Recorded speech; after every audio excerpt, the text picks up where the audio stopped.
What is the one thing WWE should absolutely do with Charlotte Flair to fix her fan fatigue problem? Well, WWE Hall of Famer Bully Ray has a brilliant, simple plan, and that is what we're going to be talking about in today's video. Now, Charlotte Flair holds a record for the most title reigns of any woman in WWE history, and for years she has faced criticism from a vocal part of the fan base because of it. Many believe that Flair has hogged title reigns that could have benefited other stars, and that she is being thrust into the title picture far too frequently, often at the expense of rising talents. Now, her current run as a fan favorite alongside Alexa Bliss as the women's tag team champions has been working. Now, on a recent edition of Busted Open Radio, Bully Ray shared his solution for this long-standing issue with Flair's booking. Now, he is not suggesting that WWE de-push her. In fact, he's suggesting a plan that would make her next title win the biggest of her career. However, there's a catch, and that is to require some patience. Now, Bully Ray laid it out, and you got to keep in mind, I don't necessarily agree with everything that Bully says, but he does make a lot of sense in this regard. Because when we talk about Charlotte Flair and the fan fatigue, I think what WWE has been able to do with Alexa Bliss and Charlotte Flair is actually very smart, which is you are still dealing with Charlotte Flair in a title picture. It's just not in the main event, women's world title, women's championship title picture, right? It's a step over.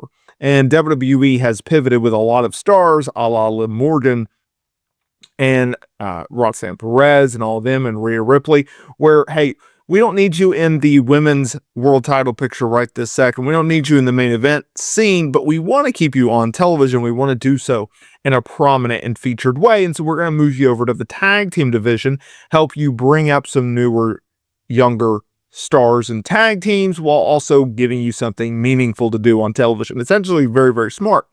Now, Bully Ray says, I would keep Charlotte out of the world title picture for so long that people want to see her come back, and they cheer for her when she comes back. Now, this is the core of the idea.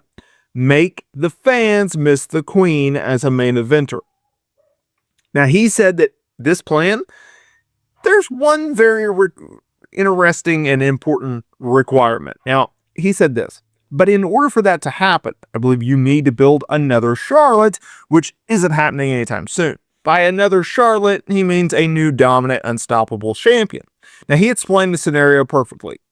You'd have to build somebody that had the drafts on the women's championship for so long that they blew through the entire locker room. And basically, it's who else can I beat? Who is going to try to come stop me? Type of persona, type of mindset. And that's when Charlotte Flair steps up and goes, remember me? Now, this plan would reframe Charlotte not as the title hog, but as the final boss, the one and only who can stop the monster. Right now, Charlotte is perfectly positioned for this. She's one half of the reigning WWE Women's Tag Team Champions alongside Alexa Bliss, a role that keeps her on television and winning matches, but far from the singles title. Now, Bully's abstract idea might already be in motion, right? Think about it. Saturday Night's main event on November 1st, it was Jade Cargill demolishing Tiffany Stratton to become the new women's champion. If WWE is looking for a new dominant champion to blow through the entire locker room, there's really no other better candidate than Jade Cargill. This could be the long-term plan. Build Jade as the unbeatable monster for a year, and then when all hope is lost, have Charlotte step up and be the only credible enough star to challenge her and ultimately dethrone her, right? Now, I have been reluctant on the Jade Cargill Charlotte Flair idea because I think it all comes down to timing. And isn't that the story of life? I think it needs to have to do with timing. You need Jade Cargill to be right there with Charlotte in the eyes of the fans, where they realistically believe that Jade can and will beat Charlotte, because we're setting up a dynamic in which you go into it with Jade as the heel and Charlotte as the babyface, right? And if you do that, you have to have people to believe in Jade. Because what's the stereotype? What's the mindset when it comes to Charlotte Flair? Oh, she's going to beat everyone and everyone. You don't want that with Jade, right? You want people to go, you know what? I actually think Jade's got a shot here. Why was it that for, I don't know, decades, fans have been conditioned to believe this star never has a shot? Because WWE or the promoter doesn't give them the belief that this star has potential, that this star has what it takes to beat another top tier star.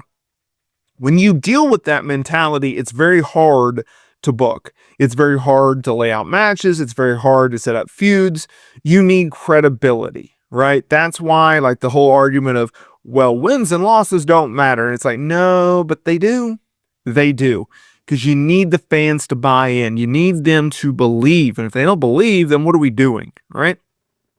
So I would say if WWE can play their cards right, if they can hold off on Charlotte and Jade, if they can hold off on Charlotte versus, X, Y, and Z, then I think that's a really fun story to tell. I would also say this. WWE in 2023, they had Charlotte lose the championship to Rhea Ripley. And coming out of that, Charlotte took some time off. She dabbled in some bodybuilding type competitions and some other projects. And she came back as a babyface and it was horrific. She was a really bad babyface. But she spoke about this in interviews where she's talking about, I'm a human being. Getting booed year after year after year really, it really puts a weight on your psyche and it really brings you down. And I don't necessarily want to do all that. Well, that's fine, and that's totally understandable, but you're not a very good babyface, right? But what they were able to do with Alexa is different. And I recently talked about this in a video, but it's like, it's pretty simple of, okay, why did the Charlotte Flair old babyface run not work? Well, it was because they were trying to push her as the white meat babyface who just wants everyone to like her no matter what, and she'll sell her soul to basically get that, right? I would say that the reason that her and Alexa Bliss have worked is because she just comes across as, hey, this is me, take it or leave it, but I'm having fun. It helps. They paired her with a lovable babyface and Alexa Bliss. And so if you look at it like that, then it's like, oh, okay, that's what we need more of. And that's why it's worked, because it's believable, it's relatable. People don't think that you're just putting on this persona, this person. It's one thing to be a character. It's another thing to pretend to be a character, because I think fans look through I'm pretending to be this persona. I'm pretending to be this character. I'm pretending to be this gimmick.